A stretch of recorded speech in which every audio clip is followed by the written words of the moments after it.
Fala pessoal, sou Canari na área, dia 2 de junho de 2025, semana de jogo da Seleção Brasileira. Como isso é bom! Estamos aqui muito animados, Ancelotti começando, uma nova era aí iniciada e tenho certeza repleta de boas coisas. Fala JP, Fala, João. junto mais um dia, Tamo junto. animado, cara? Animadíssimo. E é real, né? O homem veio, foi apresentado, já tá com a seleção. Então, assim, a gente tá muito animado, como você mesmo mencionou, pro que vem pela frente aí nos próximos dias, né? É isso aí. E a gente vai falar muito aqui, jogos da seleção, né? Tem um dia 5, tem um dia 10 aqui no Brasil ainda, aqui em São Paulo. E se Deus quiser, vão ser os jogos que vão chancelar aí nossa ida para a Copa do Mundo. Então, não esquece não, segue a gente nas redes sociais, compartilha nosso conteúdo, ativa o sininho que a gente já volta. Roda a vinheta.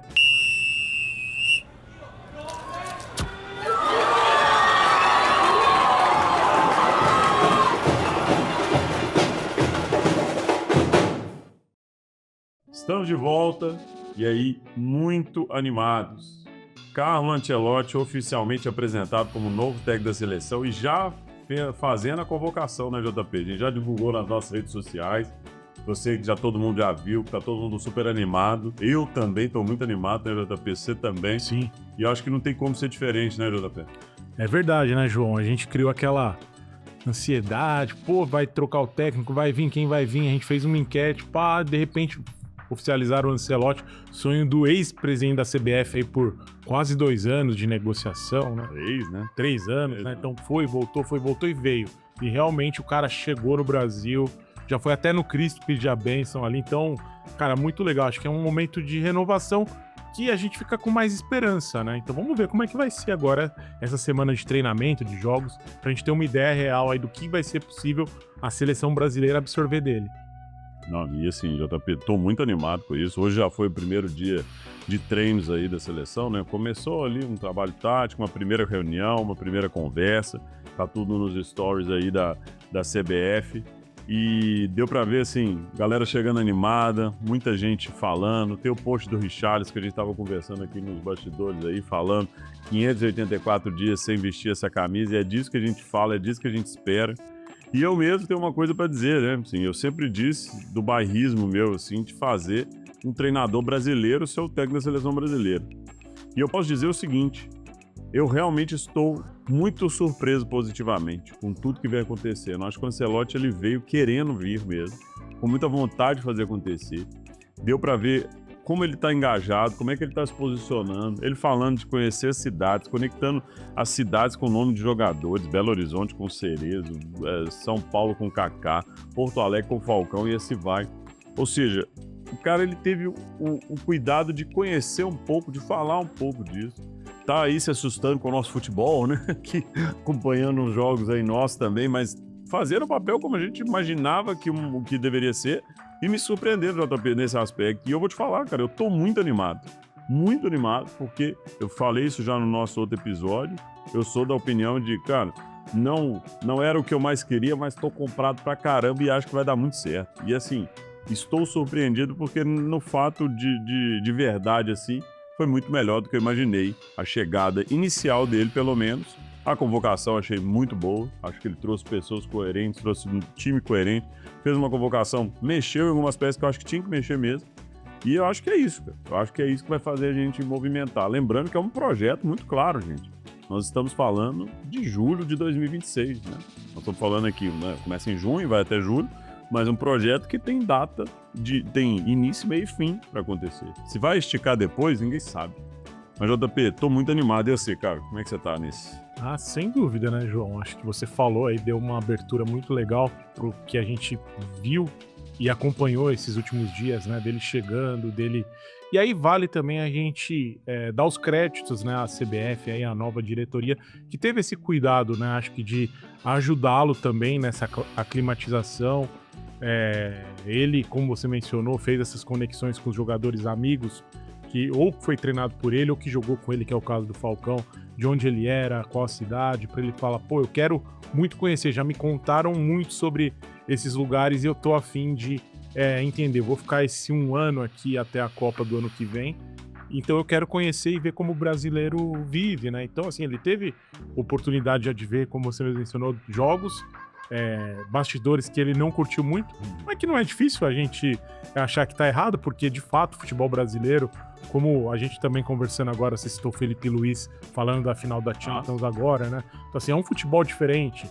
Na Europa você tá praticando um futebol 2.0, aqui ainda é um futebol meio que um processo anterior, né? Períodos anteriores. Mas assim, o Ancelotti vai chegar e eu não tenho dúvida que ele vai mudar muita coisa aqui na nossa seleção. E se não der certo o projeto Ancelotti 2026, a gente vai ter, acho que com essa nova diretoria, a oportunidade de aproveitar também o legado, né, e jogar. Mas óbvio que a gente quer aproveitar na essência, ganhar o título, fazer com que ele fique mais uma janela completa para aí ser o supra-sumo, né, pro futebol brasileiro. Não, JP, eu acho que assim, acho que vai dar muito certo, porque tem uma aura diferente. E assim, pegando o gancho do que você tá falando, que a gente tava conversando, né? Parabéns ao PSG, campeão aí da Champions League, incontestável, né? Com a maior diferença de gols da história da Champions League, 5-0 em cima do Inter de Milão, pessoal. Capitão do PSG, nosso zagueiro, com certeza titular, Marquinhos, Beraldo, então parabéns pros dois, acho que mais 2 brasileiros. Então, é o país que mais tem campeão de Champions League, né? Sim, e outra. E assim, né? Aquilo ali já é um presságio, né? Ele levantando uma taça um ano antes da taça que ele vai levantar em 2026. Falei isso na mensagem do Twitter. Pessoal, isso aí já é uma taça... Eu só não sei se vai ser o Marquinhos que vai levantar, porque eu acho que o capitão não deve ser ele. Esse é o Casemiro, né? Eu acho que... Mas, obviamente, ele vai estar lá. Mas ele vai estar lá também. Mas não sei, viu, cara? Ele teve um negócio meio bacana. E, de fato, assim, se você olha o futebol jogado pelo PSG, e a história sensacional do Lille. E falando do Luiz Henrique, né, que ganhou a final aí, né, a segundo triplete dele, né, a segunda vez que ele faz, 2015 e 2025, ele conseguiu ganhar as 3 competições aí principais, e ele é o segundo treinador que faz isso, né, só ele e o Guardiola fizeram isso por 2 times diferentes. Então é um feito incrível, e aí quem ainda não viu tem o seriado dele na Max, 3 episódios, rapidinho, que você assiste numa sentada, que é fenomenal. O nome, eu não me lembro, é um nome maior assim, mas até depois a gente deixa nos comentários, mas vale a pena cada minuto. A forma como ele pensa. E por que eu tô falando dele? Porque nós estamos falando de futebol diferente. E quando você olha pro nosso time brasileiro, olha os jogos que a gente vê, cara, a gente vê cada pelada no Brasil que chega a ser assustador. Tá? As pessoas não conseguem dar um passe de meio metro. Assim, o cara erra passo. O Zé Ivaldo, sei não, eu tô dando exemplo do Zé Ivaldo, mas assim, o Zé Ivaldo, o passe que ele deu pro escanteio, do nada, tipo assim, um negócio que não fazia mais sentido. Aí você pega nessa rodada, tem também, e assim vai, né? O Zé Ivaldo deixou o Neymar louco até expulso. Aí tem isso ainda, olha pra você ver, cara, o jogador tarimbado com toda a história. Nós vamos falar um pouco do Neymar, sempre tem que falar do Neymar aqui, mas também meter a mão na bola no meio do jogo, parece uma coisa, sabe, assim, eu acho que a gente perdeu, a gente sempre falou disso, né, JP, a gente não quer que se iguale o futebol brasileiro com o futebol europeu, não é isso, a gente quer achar a essência, o problema é que a gente tá longe de saber qual que é a nossa essência, isso me preocupa um pouco. Porque a gente trouxe agora um técnico que talvez vai colocar uma essência que é diferente da nossa. Que se ele colocar uma que funcione e que dê resultado, cara, é isso que a gente precisa, bicho. A gente precisa ser campeão, são 8 jogos. Eu concordo com 95% das coisas que você falou aqui. A única coisa que eu queria dar uma visão pessoal é que a gente não é que a gente não sabe qual é a nossa essência, isso que você falou. Eu acredito que a nossa essência... Perdeu, né? A gente perdeu, que era a ousadia, aquele one-on-one que você vai pra cima, mano a mano ali, o cara que tira o drible da cartola, a ousadia que o Neymar teve e que nos últimos 15 anos só ele que teve aqui no Brasil. Esse é o futebol moleque, é o futebol brasileiro, que teve Ronaldinho Gaúcho, Garrincha, e aí você vai voltando lá mais pra trás, teve Leônidas da Silva. Teve caras que faziam o que ninguém imaginava, e os caras conseguiam fazer. E hoje a gente não tem ninguém que faça isso. E aí a gente olha até pro mundo. Também não é difícil, Yamal e tal. Só que a diferença, tá, João, é no coletivo. O PSG, por exemplo, foi campeão jogando bola conjunto. E a gente falou isso no sábado, a gente tava trocando ideia na hora do jogo. PSG de 2020, 2021, 2022 tinha Messi, Mbappé, Neymar, cara, e não funcionava. Hoje você olha os caras do PSG, pô, 90% da população que gosta de futebol não conhece metade do time do PSG. E mesmo assim os caras entregaram tudo aquilo e talvez seja por isso, pelo dedo do Luiz Henrique. Assim, eu tava conversando com uns amigos assim nos grupos e eu acho que de fato tem uma coisa que vem acontecendo com o futebol mundial muito forte. Por quê? Pegando o gancho aí do que você falou da essência do futebol, concordo plenamente, tá? O que eu tava mais ou menos querendo dizer é perder a essência. Mas aí nós perdemos a essência. E aí, talvez a gente tá dependendo de uma era de craques que a gente vai demorar a ter naquele mesmo nível. Então esse é um primeiro ponto. E aí entra a coisa que eu conversei muito. A gente estava falando com o Hugo, com você, com o John, com o André. Estava conversando muito disso. O técnico passou a ter uma chave, passou a ser um ponto crucial dentro das equipes. Sem dúvida. Porque quando você não tem mais o cara que desequilibra sozinho, que faz tudo sozinho, que resolve tudo sozinho, que coloca tudo não sei o quê... Não que não era importante antes, não. Pra mim, o técnico sempre tem um papel importante de fazer N coisas. Mas agora eu acho que ele tá mais importante ainda. Por quê? Porque o técnico, ele tem que ser alguém que ele acredita. E eu acho que uma das coisas que você vê de imagem, assim, que é muito legal, é o tanto que o time acredita no Luiz Henrique. Ah, João, mas você só tá falando porque o time ganhou. Se não tivesse ganhado... Cara, o time do Inter de Milão também reverencia muito o Inzaghi. O Inzaghi é o cara, uma referência pra dentro do time também. Então, ou seja, os dois, ambos, não estou falando só da final da Champions, gente, assim. Ambos os técnicos, eles são referências pro time, como líderes, como cenários, como aonde que ele quer fazer. E não líder pro cara, o cara que manda na minha vida, pessoal. Não, é o cara que fala assim, ó, esse aqui é a jogada. Vocês vão ver, assista o documentário pra vocês entenderem. O cara lista uma jogada e fala assim, ó, isso aqui vai acontecer isso, e se você fizer isso, vai cobrir. Acontece o jogo, acontece a jogada que o cara mostra antes do jogo. Então, aí você fala, cara, assim como na vida profissional nossa, executiva, você tem que, como líder, você tem que antever algumas coisas e colocar alguns pontos em cima. E eu acho que o papel do técnico mudou muito.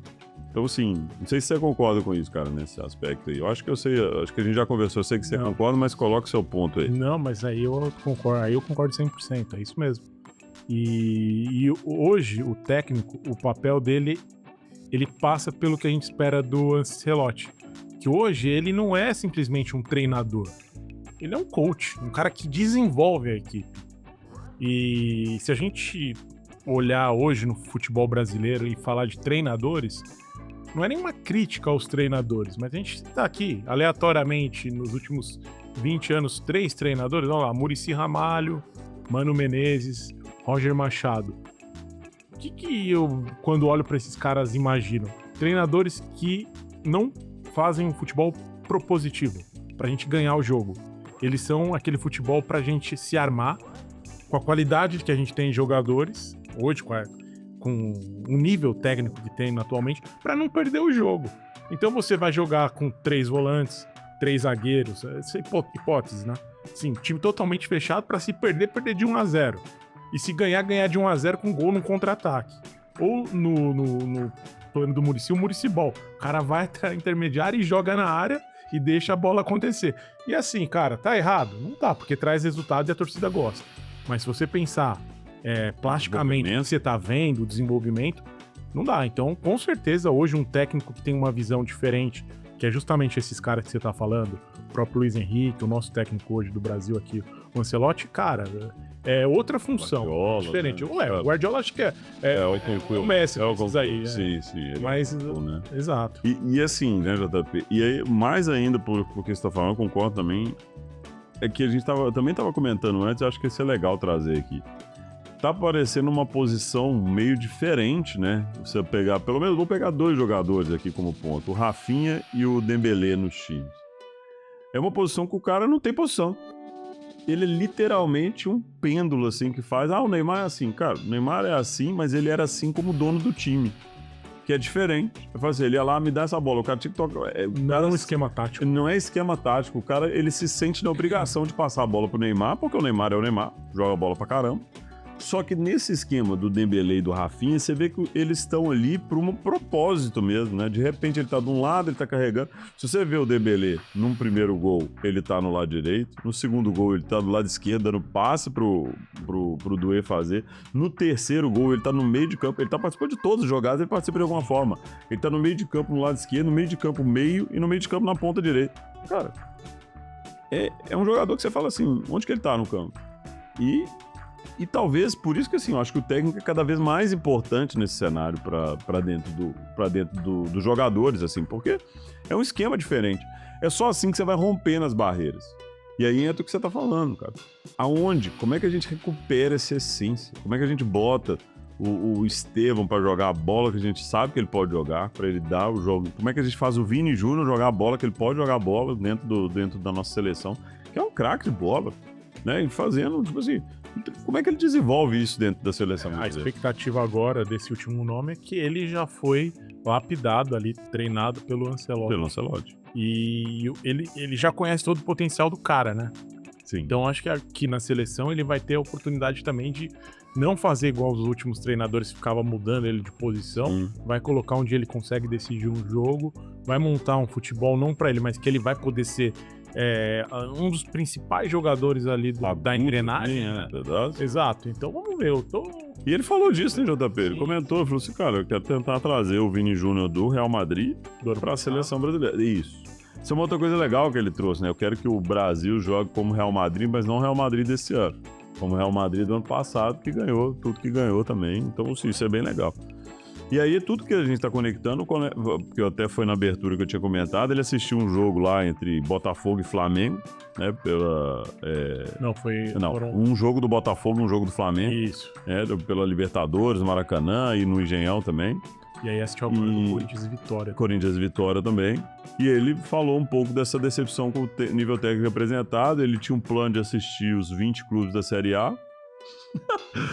Agora eu vou mandar ele pra Ilha do Retiro pra ver jogo do esporte.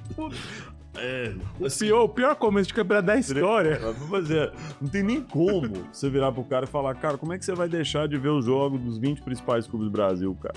Não tem como. Assim, é difícil demais você obrigar o cara, e o cara vai ter que começar a repensar e olhar pra Europa. E de novo, a gente repete isso várias vezes. Se você pegar a posição, a seleção brasileira, ela não perde para muitas seleções. Talvez, igual a gente tá falando, a posição talvez seja a da Espanha, que tá ali, mais a da França. Da França também agora tá tipo um jogador pra caramba em todas as posições. Posição. A gente tem um elenco que é complexo, assim, um time que não roda com o elenco que a gente precisa. Mas, cara, como é que a gente vai fazer, JP, se a gente olhar o campeonato que a gente tem, e que a gente já falou aqui também, não sei se a sua opinião mudou, até é bom você falar, abaixo do francês, abaixo do espanhol e do inglês, qual outro campeonato que é mais importante que o do Brasil? Mas o nível técnico tem caído muito aí nos últimos tempos. Não, com certeza. Acho que minha opinião em relação a isso não mudou. Você pega, por exemplo, a Liga Francesa, cara, Paris Saint-Germain. E só, né, talvez. Só. Aí você tem ali uma outra forcinha, mas também é nível intermediário aqui no Brasil. Então não tem nem como comparar. E as outras duas ligas que são grandes também, que é a alemã e a italiana, elas não estão naquele melhor momento que elas já viveram no passado, né? Então tem muito disso, né? Mas, cara, eu acho que é importante ele conhecer o futebol brasileiro, ele fazer esse julgamento, e não é um julgamento que foi midiático, porque a gente não viu ele falando isso abertamente. Isso rola nos bastidores, falaram que foi uma confidência que ele fez para algum assessor ali próximo dele. E a gente aqui que acompanha o futebol brasileiro tem dúvida que a visão dele deve ser essa mesmo. Porque, cara, esse jogo, o primeiro que ele assistiu, que foi o do Botafogo, contra o Universidade do Chile, foi um jogo difícil, porque o Botafogo teve um jogador expulso no primeiro tempo, teve que se defender, então assim, não deve ter sido uma melhor visão de jogo que ele imaginou. E o outro jogo, que era o Flamengo, que ele convocou 5 jogadores e era contra um time da Venezuela, eu acho que ele veio pra cá, vai ser um espetáculo, né? E aí, quando ele viu aquilo, ele falou, como assim, né? Tipo, futebol brasileiro é isso aqui, e aí ele veio por final aí para assistir Corinthians e Vitória. O Corinthians com um monte de problema administrativo, briga pela presidência e tal, que interfere ou não, querendo ou não, no campo. Então, assim, ele pegou 3 jogos que realmente tem histórias aí pra gente poder dizer que, de fato, vai incomodá-lo, né? Mas, obviamente, que acredito eu que ele não vai ver todos os times, porque não tem essa necessidade dele estar lá. Mas acho que os principais ele vai acabar vendo, ele vai conhecendo. E pode pincelar um outro jogador, porque a gente sabe que o futebol brasileiro, a gente sempre fala que tá numa carência de jogador, mas querendo ou não, se você for olhar bem, você consegue puxar um ou outro ainda. Sempre. Não, a vantagem do Brasil é essa, né, JP? A gente olha pra dentro de casa, sempre tem um jogador ou outro que se tá se destacando e jogando bem. Assim, então, isso sempre tem. O negócio que a gente tá falando aqui não é, de novo, não é das peças da seleção brasileira ou das peças dos jogadores brasileiros, e sim dos times do futebol brasileiro. Então, assim, acho que é um baita posição, alerta pra gente colocar e pra fazer acontecer. E você, o que você acha? Você acha que o futebol brasileiro tá no mesmo nível do europeu?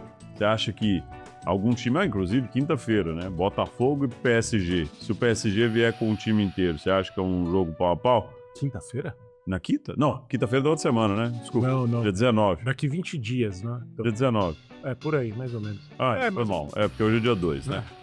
Então, enfim, dia 19 de junho tem Botafogo e PSG. Na verdade o dia certo eu não sei, mas daqui uns 20 dias, né? Então é por aí mesmo. Dia 19, acho que é por aí. Eu acho que é por aí mesmo. Enfim, vai ter um jogo Botafogo e PSG. Se o PSG for inteiro jogar, você acha que é um jogo... Até uma pergunta pra você, JP. O que você acha? Se o PSG for jogar com o time titular dele. Cara, assim... Beleza, mesmo indo com o time titular, tem que ver qual vai ser ali, como vão estar os jogadores. Porque acho que a obsessão do PSG era a Champions League, chancelada agora no último sábado. Agora tá naquela fase da euforia, né, da comemoração e tal, e o PSG volta a jogar apenas no Mundial.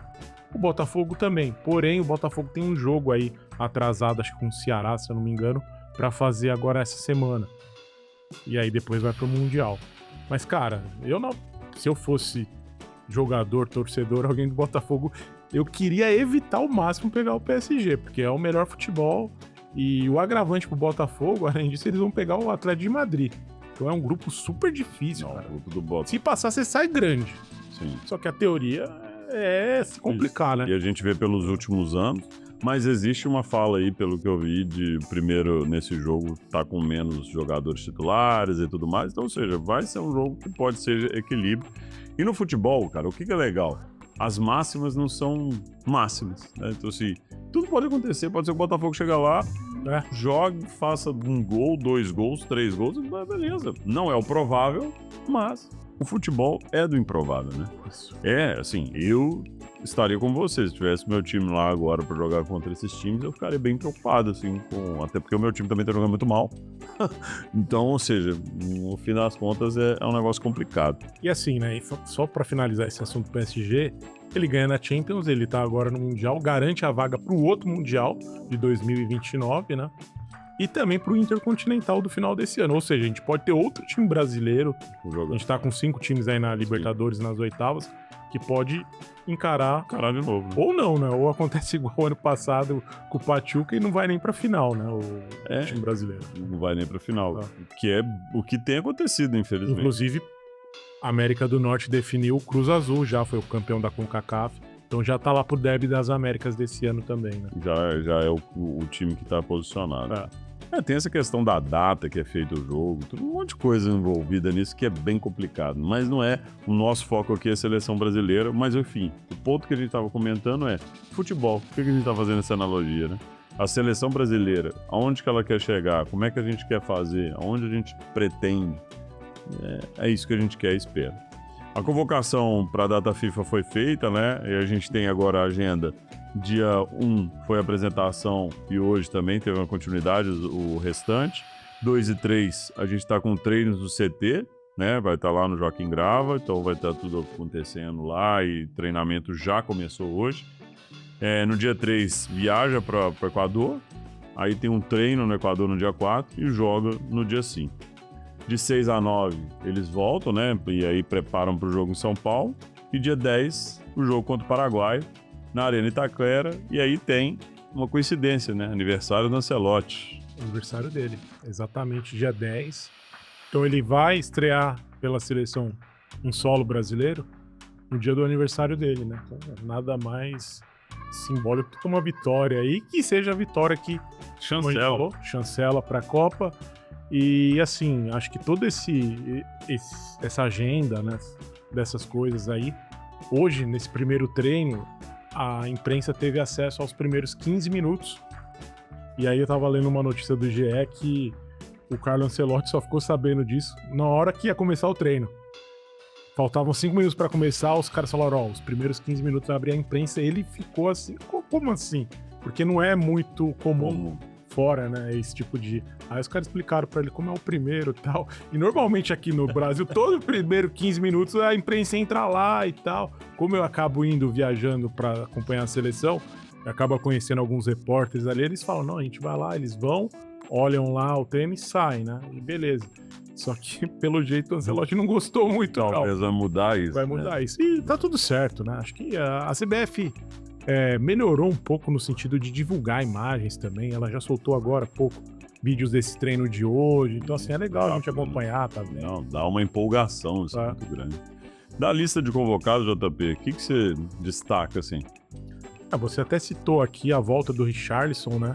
Não é um craque, é longe disso até, mas é um cara que é a cara da seleção, no sentido que ele chora pela seleção, ele sabe a importância que veste aqui dessas 5 estrelas. Então, assim, cara, eu acho que a volta dele é legal, no sentido dos jogadores que estão indo também reconhecerem ali a emoção que tem mesmo de vestir a camisa da seleção, de estar jogando pela maior vencedora da história, né? Então ele simboliza muito isso. E olhando assim o time como um todo, teve aqui alguns jogadores que a gente já vinha falando antes da convocação, que era a volta do Antony, a volta do Casemiro, caras que estavam jogando bem nos times, né? E ele mantém ali uma base, né? Porque a realidade não é explicitamente falado, mas o Ancelotti apenas validou os nomes, ele não convocou ninguém, ele citou aqueles nomes que a gente falou, né, lá atrás, que é o Alexandro, zagueiro do Lille, o Caio Henrique, né, o lateral esquerdo do Mônaco. Então, assim, ele citou alguns nomes que provavelmente ele viu na Champions League ou nos campeonatos locais lá e pôde indicar, mas a maioria dos jogadores, né, foi convocado o Hugo Souza. Ele não conhecia o Hugo Souza. Não é um demérito não conhecer. Não. Ele tava jogando lá fora. Local, né? Isso, e ele tava com a visibilidade lá. E agora ele tá vendo e falou, esse cara realmente é um baita goleiro. Tá tudo certo. E esses próprios jogadores do Flamengo, 5 jogadores, não conhecia os caras. Uma exceção talvez o Gerson, que já vinha. Sim, já fez. Figurinha ali, carimbada, já foi pra Europa e tal. Agora os demais é chancelado. Então vamos ver a convocação de setembro, né, que vai ser feita em agosto para a última data FIFA, qual que vai ser. Porque aí eu tenho certeza que vai ser 95% da visão dele. Os outros 5% é que a gente sabe que funciona na CBF, né? Alguns caras que precisam estar lá. E outra, né, cara? Eu acho que, assim, tenho visto alguns comentaristas e eu concordo. Se você pega uma lista de jogadores de futebol brasileiro, tem como você achar uma invenção. Um nome de 40, 50 pessoas, a gente sabe quais são os nomes. Não vai fugir muito desses 40, 50 nomes que tem ali pra estar numa pré-lista e pra estar os 26, assim, estão dentro de uma lista de 40, 50 jogadores aí por aí. 50, 60. 50, 60, no máximo, assim. Nem sei se chega a 60, mas eu acho que é mais pra 50 que 60. Mas no fim das contas, cara, é uma baita oportunidade. O Rafinha tá suspenso pro primeiro jogo, né? Rafinha não joga, ele tomou o cartão amarelo, né, nesse último jogo que teve na vitória lá contra a Colômbia, né, que o Brasil jogou em Brasília. Ali ele foi amarelado. Não, perdão, ele foi suspenso no jogo que ele falou que ia dar porrada, né? Contra a Argentina. No jogo da Argentina ele tomou ali o terceiro amarelo e ficou suspenso dessa data FIFA agora, do primeiro jogo. Então, se fosse qualquer outro jogador, talvez nem ia ser convocado. Mas o momento do Rafinha não dá. Não tem como não ser, então ele vem, o Barcelona não tá no Mundial de Clubes, né? Então o Barcelona... Rafinha jogou, entrou de férias, né? Então, ele tá bem... É o final de temporada dele. Teve desfalque por lesão também, que é o Rodrigo Neymar, né? O Neymar tá jogando, mas, né? Aquela coisa. O Gabriel Magalhães. E teve também o Savinho por corte, né? Mas aí foi decisão técnica mesmo. Técnica. Ele vem como reserva no City, né? Não perdeu espaço. É. Outra coisa importante colocar, né? A gente foi definido o chefe da delegação, que é o Pedrinho, né? E Presidente do Vasco. Presidente do Vasco. Então, assim, boa sorte aí, Pedrinho, nessa posição. E o Vini Júnior também expressou o objetivo de ganhar a Copa do Mundo no documentário dele. Eu não vi o documentário do Vini. Eu assisti, cara, é bem legal. Recomendo também o Baila Vini, né? Netflix. Conta ali um pouquinho da história dele, né? Passa ali desde o começo do sonho de ser jogador, depois quando ele começa a jogar na base do Flamengo, o destaque que ele tinha ali perante a equipe, quando ele estreia no profissional, e aí vai para a Europa. E aí quando entra na Europa, mostra um pouquinho do começo dele, de muitos erros e tal, e aí de repente ele tem uma lesão grave, fica um tempo fora, e quando volta já com outro patamar, né? E passa muito aí pela mão do treinador. E foca também nessa questão estrutural do racismo, né? Que ele sofre lá. Então eu vi até algumas críticas aí de torcedores falando que tem muito foco disso, mas eu acho que é a realidade dele, né? Não dá pra fugir, então acaba passando por isso. E, cara, é impressionante o quanto ele é profissional. Eu não tinha essa visão. É um documentário sobre o jogador. Obviamente eles vão mostrar o cara e vão tentar vender uma imagem. Mas ali você percebe que, de fato, ele é diferenciado nessa parte física, especialmente porque a casa dele, lá em Madrid, tem um andar lá que é uma academia, cara, que eu acho que dá pau em qualquer academia aqui de São Paulo. Assim, espetacular. Então, assim, e ele tem, e fala no documentário, é como o Neymar, é uma empresa o Vinícius Júnior. Tem não sei quantos funcionários. Então toda hora mostra ele em reunião com os caras, decidindo algumas estratégias e tal. É muito legal, cara. A gente que gosta de futebol. É muito bom. E é um jogador que, querendo ou não, muitos gostam, outros ainda tem alguma dúvida, mas assiste. Assiste porque você vai poder ter outras conclusões, uma outra visão do jogador também. Eu gosto desses documentários, cara. Acho que esses documentários fazem muita diferença e dá muito certo. E assim, cara, animado demais. Então, assim, a seleção brasileira, 2 jogos aí, ó. Quinta-feira agora, 5/6, às 20 horas, Equador e Brasil. E Brasil e Paraguai na terça-feira, dia 10/6, às 21h45. A Deco aí se organiza porque são jogos importantíssimos para a seleção brasileira. A gente vem com uma última cocada aí de 4-1 da Argentina, mas tenho certeza que a gente vai reverter e vai ser bom de assistir. Então, acho que tá todo mundo querendo ver o time que o Ancelotti vai jogar, por mais que não vá ser a cara total do Ancelotti de primeiro, mas é sempre bom. Ambos com transmissão da Globo e Sport TV, né? Isso aí, Globo Sport TV, assista. E comenta aí, o que vocês estão esperando do jogo aí? Fala pra gente. Dos jogos, né? De ambos. Eu tô esperando a classificação do JP. Só isso. Assim. É o mínimo, né? O mínimo.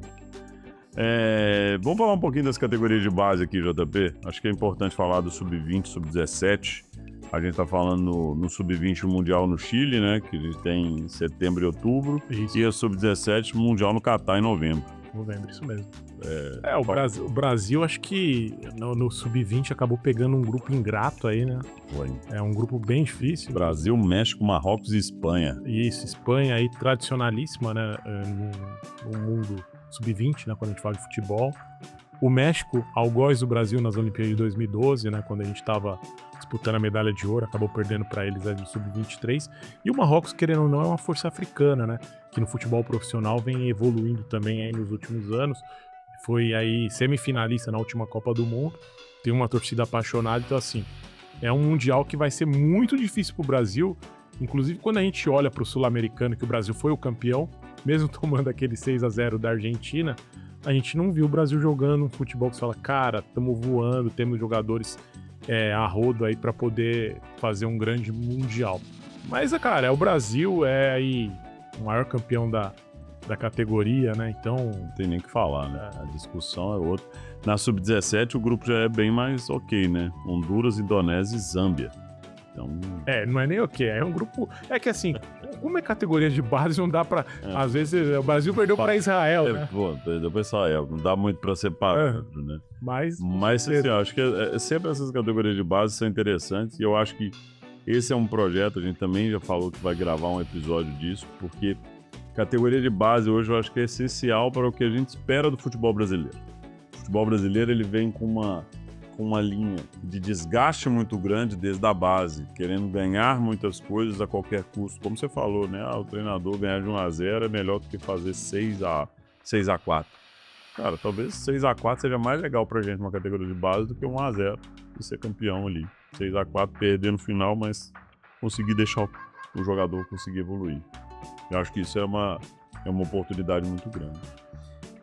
Na seleção feminina, a gente está cada vez mais aproximando aí o Brasil das sedes na Copa de 2027.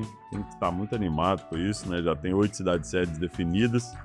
E tiveram 2 amistosos. Você foi num, né, JP? Fui no Brasil e Japão, o primeiro jogo, que foi aqui na Arena Neoquímica, né? A gente ganhou de 3-1. Sim, o Brasil mostrou um futebol muito versátil ali, muito para frente. Tô bem animado aí para a Copa do Mundo, que vai ser aqui no Brasil, né? Porque você viu que o Arthur Elias, que é um cara muito conhecedor do futebol feminino, multicampeão pelo Corinthians, chegou na seleção e já conseguiu colocar ali um padrão de jogo. E assim, Brasil e Japão. Pra quem não sabe, o Japão é uma das potências, já foi campeão mundial do futebol feminino. Então assim, é um time que tem tradição e joga aí assim. Eu vi 2 jogos da seleção de futebol feminino. O ano passado, em 2023, Brasil e Japão também na Neoquímica e agora de novo. E interessante a evolução técnica ali que a gente teve de 1 ano e meio pro 2 anos. 1 ano e meio ali, porque, cara, o Brasil jogou muita bola, assim, a gente tem talentos, dá pra falar da Dudinha, que fez 2 gols ali, ela tem só 19 anos, e a Marta, antes do jogo, já tinha falado dela. Então, quando a Marta falou dela, eu já conhecia ela também de nome, de jogo do time dela, que é o São Paulo, mas não da seleção, porque era a estreia dela. Então, assim, já sabia que ela era um pouco diferente. Mas, cara, não tem tanto conhecimento de futebol feminino pra cravar. Mas aí a Marta falando e o que ela fez no jogo, você já fala, já é uma credencial que você fala, de fato. E assim, as opções, né? A própria goleira do Brasil, a Lorena, defendeu um pênalti, pegou muitas bolas, assim, bacana e tal. E a gente tá falando do primeiro jogo e hoje, né, que a gente tá gravando aqui dia 2, teve o segundo jogo, que foi aqui no estado também, em Bragança Paulista, no novo estádio do Red Bull Bragantino, e o Brasil ganhou de virada de 2-1. Então, assim, prova que o Brasil tá sabendo jogar contra esses times, porque a última data FIFA a gente jogou 2 amistosos contra os Estados Unidos nos Estados Unidos, perdemos um ali, placar mínimo, né, diferença de 1 gol, e ganhamos o segundo de virada. Então, assim, o Brasil tá jogando, o Arthur Elias tá fazendo questão de só pegar time bom, time grande, e o último amistoso que vai ter agora em junho também, antes da Copa América, o mês que vem, é contra a França, que também é uma das potências aí do futebol feminino. Então, acho que assim, tá sendo... Né? Isso. E a Noruega, né? Também. A Noruega também tá forte. Tá num caminho, acho que muito promissor aí. Vamos ver, Copa do Mundo no Brasil, 31 mil pessoas aqui na Arena Neoquímica na sexta-feira. Hoje deu acho que 10 ou 12 mil, mas foi sold out, acabou todos os ingressos. Então assim, tá tendo demanda, tá tendo procura. Pra quem não gosta, é diferente o futebol, não é igual ao futebol masculino. Não adianta isso aí com a expectativa de... É um outro esporte. Assim como o nosso esporte é diferente do esporte da Champions lá, esse também é um esporte bem diferente. Tem que ir com uma outra pegada. É diferente o público, é legal porque eu pude levar minha filha pra assistir, minha mulher, então, legal. E era legal como ela se animava, né? Vendo as jogadoras sendo chamadas e ela é uma menina, ela, que legal, pai. Eu falei, não é igual, que eu às vezes levo ela em jogo aqui de futebol masculino e é diferente, mas aí eu percebi que ela se conectou mais com o jogo ali. Que legal. Isso é muito bom, cara. Isso é muito bom e eu acho que a gente tem uma Copa aí. Por mais que seja um esporte que ainda precisa de avançar em muitas coisas técnicas e tudo mais, tudo começa, né? Tudo tem um começo. Quando teve a primeira Copa no Brasil, em 1950, o futebol não era também o que é hoje. E outra coisa é que a gente tem uma Copa aí pela frente, gente. Assim, então temos que acostumar, temos que apoiar e fazer. Parabéns, JP. E parabéns aí todo mundo que foi e que assistiu esse jogo e que acompanhou, que deu essa moral aí para a seleção brasileira feminina. JP, tudo que é bom dura pouco. Chegamos mais uma vez ao final de um episódio. É sempre muito bom falar aqui, conversar, trazer insights. A gente tá aí sempre, todos os dias, postando um monte de coisa. Valeu aí, galera da Podspace. Tem postagem aí basicamente diária. O JP também mandando bem demais no TikTok lá. Então, assim, Acompanhe a gente nas redes sociais. O Show Canarinho é de torcedor para torcedor, como a gente já fala aqui algumas vezes. E o nosso principal objetivo, Copa do Mundo 2026, esse é uma das principais coisas que a gente criou esse canal, criou esse foco aqui para a seleção brasileira. Então, JP, mais uma vez, obrigado. Sempre bom. Dá aí seu tchau, valeu. Valeu, João, obrigado. Pô, passa rápido mesmo, né? Quando a gente tava falando aqui, você, tudo que é bom dura pouco. Eu falei, pô, mas já. Naquela sensação que tudo que a gente acabou falando aqui passou muito rápido. Mas é muito legal ver esse clima que tá se criando, faltando um ano ainda pra Copa, né? E na situação que tá a seleção brasileira. Então, quando a gente vem aqui e fala, e hoje a gente pôde falar um pouco fazendo essa mesclada com futebol europeu e falando um pouquinho da visão de outros treinadores que não tá aqui na seleção e tal, pra gente poder entender também, porque não basta a gente apenas escrever, falar de coisas que acontecem no futebol, sem a gente poder observar tudo que vem acontecendo fora também, né? Uma coisa no futebol brasileiro, a seleção brasileira, e outra no futebol mundial. Obviamente que eu queria que a gente pudesse olhar para a seleção como a gente olhava em 98, com o mesmo brilho, com a mesma vontade e motivação, mas são outros momentos e a gente tá aqui para isso, para poder conectar essas pessoas que acompanham a gente com a seleção. JP, um ponto super importante do que você tá falando. Alguns amigos meus também falaram a mesma coisa, falaram assim, cara, eu tô animado de novo com a seleção brasileira. Ou seja, o efeito Ancelotti até nisso foi positivo e eu acho que, agora eu animo de ver a seleção, porque eu quero ver a seleção com um técnico de verdade. Estamos na expectativa dos ingressos aí, pessoal. Eu falei exatamente porque isso. Porque ainda não soltaram, mas tô achando que vai ser difícil comprar ingresso, hein? Faltam 7 dias pro jogo, né? Hoje é segunda-feira, na terça-feira da próxima semana. Assim como nos jogos anteriores, a CBF tem soltado meio perto, mas não tão perto, né? Então, assim, faltam 7 dias e, cara, muita gente mandando mensagem, perguntando aonde que vai vender o ingresso, como que eu faço pra comprar. Eu falei, não, a gente vai avisar aqui e tal. Mas, galera, fica ligado quando colocar pra vender, porque vai dar sold out. Ou então vai ter só camarote caríssimo aí pra quem quiser e estiver disposto a pagar. É isso mesmo, com certeza. E vai ser um jogo bem legal de assistir. É um marco, pessoal, um marco super importante. Tenho certeza na arrancada pro nosso Hexa. Não esquece, segue a gente nas redes sociais, acompanha, compartilhe o nosso conteúdo e vamos juntos. Até a próxima!